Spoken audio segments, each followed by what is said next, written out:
आज हम स्टार्ट करने जा रहे हैं प्रैक्टिस सेट 50। फर्स्ट क्वेश्चन है हमारा क्षैतिज विश्लेषण है, तो वह क्या है हमारा? वह है हमारा प्रवृत्ति विश्लेषण, ऑप्शन सी।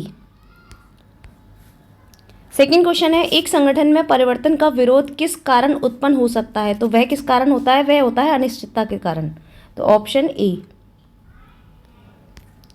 थर्ड क्वेश्चन है 1,00,000 के विमोचनीय पूर्वाधिकार अंशों को सम मूल्य पर विमोचन करने के लिए 80,000 की समता अंशों पर 10% छूट पर निगमित किया गया पूंजी भुगतान कोष में हस्तांतरित किया जाएगा। देखिए 80,000 पर इशू हुआ है, पूर्वाधिकार अंश का हम कुछ नहीं करते, तो हम करते हैं समता अंश का, ठीक है, इक्विटी शेयर का। तो 80,000 है हमारा, 80,000 में से 10% छूट हो गया, 80,000 का 10% कितना हुआ? 8,000। तो 8% हमारा 8,000 हमारा छूट हो गया, तो निकल कर आया हमारा 72,000। ठीक है, अब ये 72 हमारा क्या है? ये है हमारा कैपिटल रिजर्व फंड। ठीक है, अब 1,00,000 की पूरी वैल्यू थी हमारी पूर्वाधिकार अंश की, इसमें से जब 1,00,000 में से क्या होगा 72,000 घटेंगे तो पूरी वैल्यू कितनी आ जाएगी हमारी? वो आएगी हमारी 28,000। ठीक है,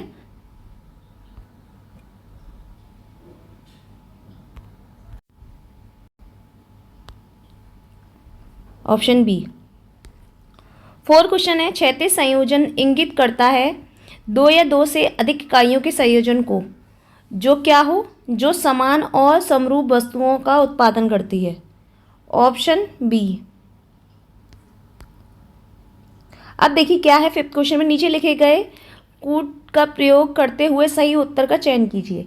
ए ऑप्शन क्या है? अंतिम खाता बनाते समय यदि अंतिम रहती है तलपट में दिया गया हो तो इसे केवल व्यापार खाते या तथा लाभानी खाते में दिखाया जाएगा, चिट्ठे में नहीं। ठीक है, दूसरा क्या है? तलपट में दर्शाई किसी भी मत को केवल एक स्थान पर दर्शाया जाता है, या तो किस में? व्यापार खाते में, या फिर लाभानी खाते में, या फिर चिट्ठे में। तो ऑप्शन सी ये क्या है हमारा? आर सही है, ए सही नहीं है, क्योंकि हमारा इसमें इन्होंने ये बोला था कि इसे केवल व्यापार या लाभानी खाते में दिखाया जाएगा। व्यापार लाभानी खाते दो अलग अलग हैं, उसमें कैसे दिखाया जा सकता है? तो क्या होगा हमारा? इसका आंसर होगा हमारा, वैसे तो दोनों सही हैं लेकिन क्या होगा? इसे केवल व्यापार तथा लाभानी खाते में ही दिखाया जाएगा। ठीक है, दो एक ही हो गए, चिट्ठे में नहीं। ठीक है, या तो व्यापार खाते में या फिर लाभानी खाते में। तो इसका ऑप्शन क्या है? ए और आर दोनों सही हैं, और आर ए का सही स्पष्टीकरण है। ठीक है, ऑप्शन ए। अब आता है 6 क्वेश्चन, समिति संगठन का लाभ है कौन सा?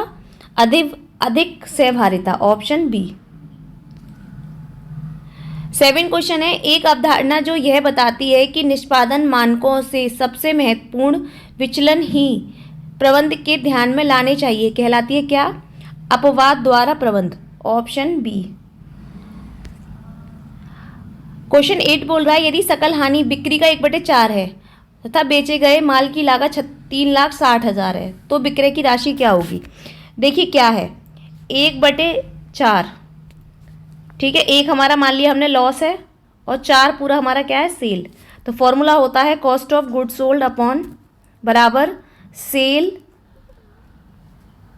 प्लस लॉस, ये फॉर्मूला होता है। सेल कितनी है? 4, लॉस कितना है? 1, निकल कर आई 5, मतलब 5 बराबर कितना है? 3,60,000 दे रखा है 5 बराबर। ठीक है, तो आपका क्या होगा? 1 बराबर कितना आएगा? 3,60,000 अपॉन 5, तो 5 से काट दीजिए, कितना आ गया आपका? और फिर 4 से इंटू कर दीजिए, क्योंकि आपको क्या पूछा गया? सेल पूछी गई है, तो 4 से इंटू करके निकल कर आएगा 2,88,000, ऑप्शन बी। 9 क्वेश्चन है सामग्री आवर्त अनुपात किसके साथ संग्रहालय में उपलब्ध सामग्री की औसत मात्रा के अनुपात को दर्शाता है? तो वह किसको दर्शाता है? इन सब में से कोई नहीं, उपयुक्त में से कोई नहीं। ठीक है, 10 क्वेश्चन है वह विवरण जिसमें किसी सभा के में विचारित किए गए मामलों का विस्तार से खुलासा किया जा सकता है, उसे क्या बोलते हैं? उसे बोलते हैं सभा की कार्यसूची, ऑप्शन बी। 11 क्वेश्चन है कार्यालय के अच्छे विन्यास का परिणाम होता है, क्या होता है? वह होता है कार्य का उचित प्रवाह, ऑप्शन बी। 12 क्वेश्चन है निम्न कथनों पर विचार कीजिए, प्रभावशाली होने के लिए एक अंतर्राष्ट्रीय मौद्रिक व्यवस्था को प्रदान करने योग्य होना चाहिए।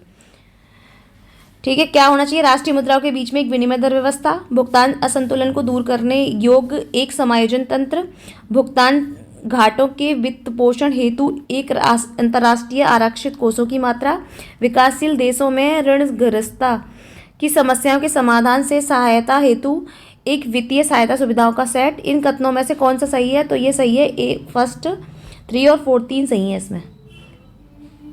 ठीक है, ऑप्शन बी। 13 क्वेश्चन है हमारा, निम्नलिखित में से लेखाकरण समीकरण कौन सा है? तो वह कौन सा लेखाकरण सही है हमारा? वो होगा हमारा पूंजी बराबर संपत्तियां माइनस दायित्व, ऑप्शन बी। 14 क्वेश्चन है, निम्नांकित कर्तव्यों में से कौन सा एक कंपनी सचिव का वैधानिक कर्तव्य है? तो वह हमारा उचित पुस्तकों और रजिस्टरों को रखना, ऑप्शन बी। 15 क्वेश्चन है, स्टॉक का नगद विक्रय चालू अनुपात को क्या करता है? वह चालू अनुपात को अप्रभावित रखता है। ठीक है, सेल करेंगे स्टॉक को तो क्या होगा? आपका cash account debit to sales account बनेगी एंट्री। सेल्स किस में आएगा? उसमें कैपिटल में, और कैश आएगा एसेट्स में, तो दोनों की अमाउंट बराबर हो गई, तो इसका मतलब अप्रभावित हुआ। 16 क्वेश्चन है हमारा, निम्नलिखित में से कौन विनिमय नियंत्रण का उद्देश्य नहीं है? तो वह कौन है? इनमें से कोई भी विनिमय को क्या करता है? नियंत्रण नहीं करता, ऑप्शन डी। अब 17 क्वेश्चन है, सूची 1 का या सूची 2 के साथ मेल बताइए और निम्नलिखित उत्तर संकेत का उपयोग करते हुए उस अपना उत्तर दीजिए। तो आपको बताना है कि कौन सा सही है इसमें, कौन सा उत्पादन प्रबंध अनुपात का, वित्तीय प्रबंध इलेक्ट्रॉनिक डाटा प्रोसेसिंग का, कर्मचारी प्रबंध स्वचालन का, और कार्यालय प्रबंध कार्य विश्लेषण का। तो देखिए इसमें क्या है, फर्स्ट का तो फर्स्ट ही है, सेकंड का सेकंड है, लेकिन थर्ड का 4 हो जाएगा और फोर्थ का थर्ड, तो इसका ऑप्शन होगा हमारा 4, ऑप्शन डी।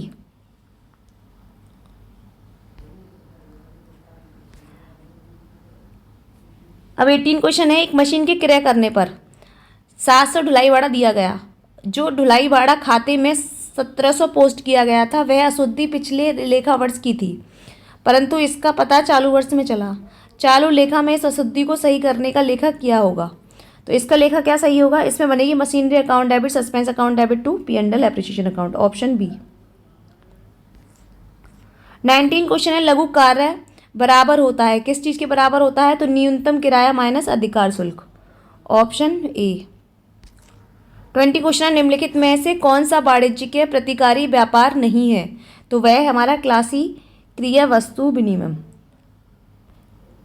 आज हमारी 1000 क्वेश्चन की क्लासेस खत्म हो गई हैं। ठीक है, अब हम प्रीवियस ईयर पेपर कराएंगे। अगर आपको मेरी क्लासेस पसंद आई हैं तो प्लीज़ मेरे चैनल को लाइक कीजिए, सब्सक्राइब कीजिए एंड शेयर